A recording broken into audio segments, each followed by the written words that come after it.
Ageing, it's a fact of life. Curtis Palmer is a little worried about getting older with a spinal cord injury. Sholto, Grant, Tiffany and Gabrielle have each been in a wheelchair for more than 18 years. Like me, they were young and sporty when they broke their spines. They've simply got on with life, but now the years are catching up. This is my 18th year in a chair, and I'm starting to freak out about what my next 20 years will be like. Just 60 years ago, people with my level of spinal injury only lived a few weeks beyond their accident. Many people died of something as basic as a urinary tract infection. Now they've pushed out life expectancy thanks to new technologies and new medicines. For me, life after spinal injury hasn't been too bad. All things considered, I've been pretty lucky. I work out, I live an active lifestyle, I've got a great job, but I still have to be careful. If I don't take care of myself, I could end up with all sorts of medical or personal issues. But what freaks me out the most is losing my independence. Can I go now? I don't know how she got here. Okay, I'm gonna need some help. Grant Aitken broke his neck 32 years ago. He's what you'd class as a veteran. There's no question the ageing process is now taking its toll. Grant used to push himself around in a wheelchair. A loss of general strength means he now relies heavily on his partner Harriet. It's a fact that a spinal cord injury combined with normal ageing means the body wears out faster. Probably even 10 years, 15 years ago, I've never seen myself like this. I probably can't last up in the chair as long as I did back in the day, before I'd be going to bed at 11, 12 and still feeling relatively fresh. Nowadays, I probably don't last as long. I guess that's age and weariness. The whole process of getting up throughout the day and then going to bed, it's still fairly substantial. And then there's the plumbing. Even 20 years ago, kidney failure was the big risk for people with spinal cord injury. Urinary tract infections can do big damage, but Grant has found a solution to that. Had a suprapubic catheter put in, so that's just pretty much free flow. You just got to get that changed sort of monthly and just make sure you keep drinking fluids and just every now and then get the old infection which can knock you around, but so long as you're smart and careful. The good news is the progress we've seen. Take Zeta, the mobility dog. These dogs weren't around 20 years ago. Good girl. Hey, mate. Hey. Curtis, Zeta. Hey, Zeta. How Come are on you? Grant's partner Harry has been his main caregiver for 20 years. In that time, Grant's gone from being mostly independent to increasingly dependent on her support. We met 20 odd years ago, I guess. Been together all that time, so she's a special woman. If something happened to her, then I'd be in dire straits, not only physically but emotionally. No, we're a pretty good team and got a pretty good understanding. I try and do as much as I can, but the reality sets in and you got to think, well, am I going to sit here and not achieve these things or rely on the help? So that is probably one of the toughest things you need to come to terms with, I guess. Fortunately for Grant, ACC recognised that ageing would impact on his physical mobility and funded a new van. Walk on. Grant could no longer transfer in and out of the regular car, but a flick of the ramp and up she goes into the driver's seat. Independence is retained. I think probably back when I had my accident, I may not have expected to last 30 years, probably with what I knew back then, which I knew very little, but I certainly didn't look 30 years far ahead. But now I'm looking another 30 years far ahead because the last 30 have been so good, really. So you got to be sensible, you got to be smart, Certainly try things, but don't push your body to limits that it can't handle. It was a big decision, really, to go from a manual chair to the power chair, because after being 30 years in the manual. But yeah, it's been a change, but I think one for the better. There's lots of things you can't do, but I tend to focus on what you can do.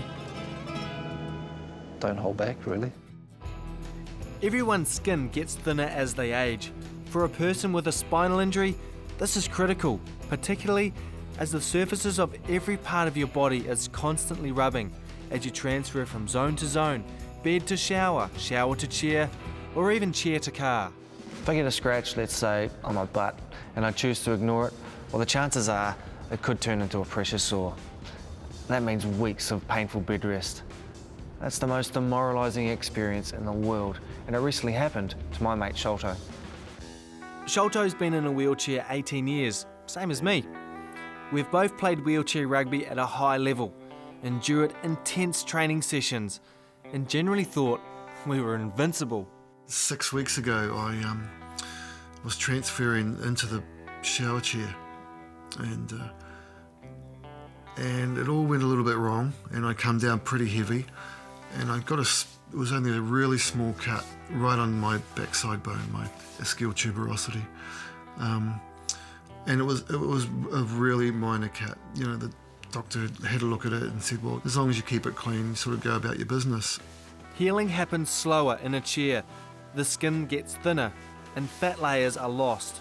The human body is designed to move, but Sholto has stayed as active as possible, and that's made a big difference.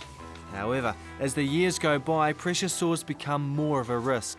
Well, it got infected, I imagine, sort of 5 weeks down the track, and when I finally went on bed rest, and by then the area had increased dramatically.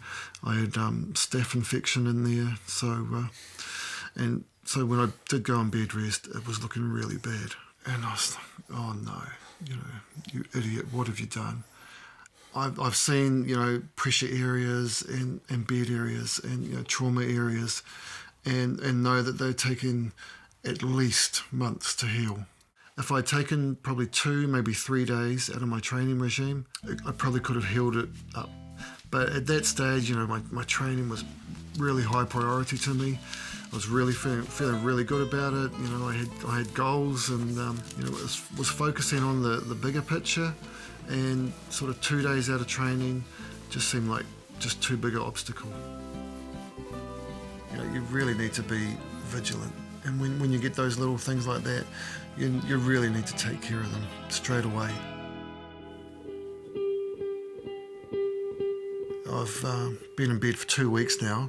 I'm sort of going a little bit stir crazy. Yeah, and so I'm really paying the price for not being vigilant. When I sort of got up and was doing my rehab and sort of mobilising, and there was a couple of guys that were in the came back to the spinal unit for various reasons, and I was speaking to one of them, and I said to him, so how long have you been in a wheelchair? And he said, 12 years. I'm like, 12 years? Like, well, that is a long time. And, and now I look back and time has gone by so quickly, and like I said, 18 years down the track. And, and I'm now looking at people who've been in chairs for 30 plus, and I'm thinking, and I'm seeing no reason why I'm not going to be in the wheelchair at retirement age. Yep, Sholto's given me plenty to think about.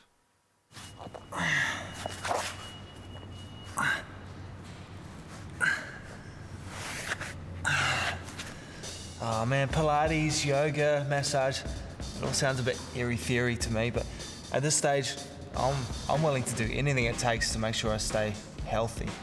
I'm starting to think that wheelchair rugby is actually doing me more harm than good.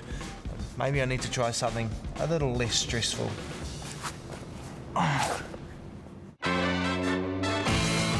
Tiffany is 41. She broke her spine water skiing 18 years ago. But she maintained her fitness and has represented New Zealand as a tennis player and now as a hand cyclist. She's convinced that's the key to a long and healthy life. Well, I'm a firm believer in sport, whether you're in a chair or not, for your health. So I think for flexibility and everyday stuff, like you're always going to be getting in and out of cars, getting on and off beds. If you don't have good, strong upper body, life's going to be tricky. So I guess the one thing that I've noticed, especially after my shoulder operation, is range of motion, range of movement in this arm, Yep. especially the shoulder. Yep. It's taken a long time to get back, eh? Have you tried these big sweeping ones? Well, I should. I should do all my warm-ups. Just pretty much always been into sport, really, and I think it's pretty important for your mental and physical well-being. I had my accident playing sport, but I probably had about 5 years off while I got married and had a baby, and it didn't take me long to get back into it, actually. Although Tiffany is a total sports junkie, she also has to worry about the effects of ageing. Scoliosis, or curvature of the spine, is another factor, and it affects half of adults in a chair. My scoliosis gives me a little bit of a worry. I tend to I've got one shoulder that, my spine sort of curves around that way, and I tend to sometimes, I predominantly do this. I favour, my right side is so built up now. So there is a slight worry when I first got in the chair. Someone said, oh, you've got to do this and that, otherwise you're going to end up wheeling down the road, you'll be a hunchback, but so far so good. Partner Chris is also in a wheelchair. He's Mr. Fix-It. Good to go. Keeps me fit and healthy. People comment that I look good, fit, healthy, so it's sort of what I do, it's what I know. I'm fortunate enough that I've represented New Zealand for tennis and hand cycling, so I suppose I consider it a bit more of a job at times. Okay, I'm not waiting for the 3. According to everyone that did my transfers in Canada, I don't wait for 3. I go on 2.5. Working out sure builds your upper body strength, but I worry, is it enough? What more can we do? Go along to a Chinese herbalist. I hear they're great. I think you worry too much, Kurt. Okay.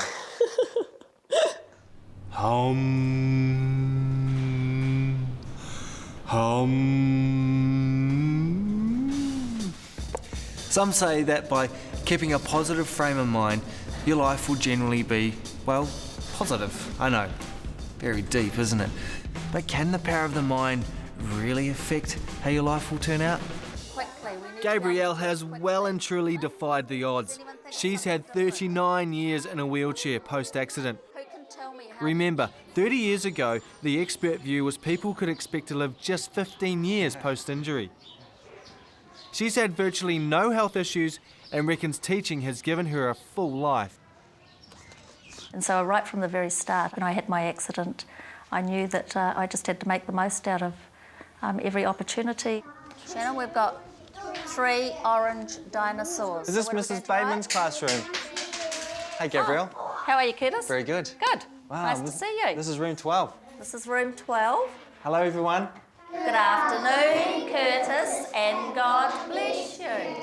39 years I've been in a wheelchair. Doesn't seem that long, though. I think it is the fact that I'm mobile, and I think that must have an effect on your well-being. My mind is certainly active because so much happens in a day, and I think that must lead towards good health as well. I did have a foot in the door, really, because I was in my first year at Teachers College when I had my accident, and so I had begun my teacher training. It's interesting, though, because initially I never ever thought that I would teach in front of a classroom. 10, 20, 30. 30 is? How many lots of 10? 3. So I'm very lucky that I work full-time. I love what I'm doing, and every morning I just love getting out of bed. I enjoy the collegiality of the teachers at the school here, but most of all, just the children. I have had a few little hiccups along the way, but my mother always taught me that when the days are bad, that there's always another day the next day, so keep moving. Try not to think too much about it, Curtis, at this stage, and enjoy the moment and enjoy the life at present, even though it is there in the back of your mind. Well, I think that's pretty good advice.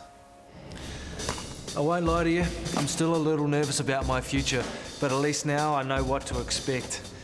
Life is what you make it, and being happy and healthy is really the key to living a longer, lasting future. Yep.